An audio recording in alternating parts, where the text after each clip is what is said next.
Қайырлы күн қыздар, мен сіздерге бүгін өте дәмді осындай экілердің жасалу жолымен бөлісемін. Ең алдымен қайнатпалы қамырымызды дайындап аламыз. Ол үшін суға 200-150 грамм сары май салып, судың қайнағанын күтеміз. Суымыз қайнағаннан кейін оның үстіне кішкене шым тұз салып, жақсылап араластыратын боламыз.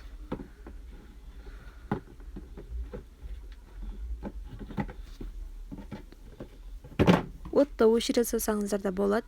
Міне біздің қайнатпалы қамырымыз дайын.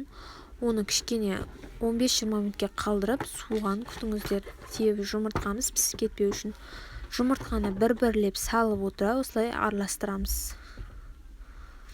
Қолмен араластырсаңыздар да болады, блендермен араластырсаңыздар да болады, миксермен араластырсаңыздар да болады. Міне осылай қамырымыз осылай болып шығады, дайын болды қамырымыз. Енді оны қалташаға салып, форма жасайтын боламыз.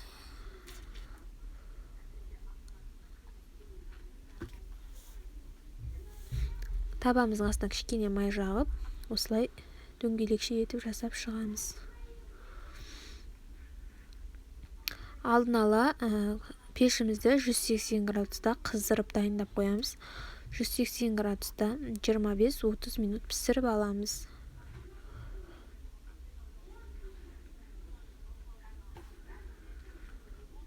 Міне дайын болды. Енді ортасын кесіп, суығаннан кейін кесіңіздер.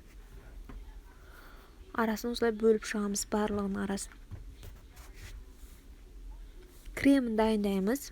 Творожный сырға 100 грамм сгущенка салып, менде сливки болмағандықтан сүт қостым. 30 граммдай сүт қостым. Крем дайын, осылай қалташаға құйып, осылай екі бетіне де бірдей етіп жағып шығамыз.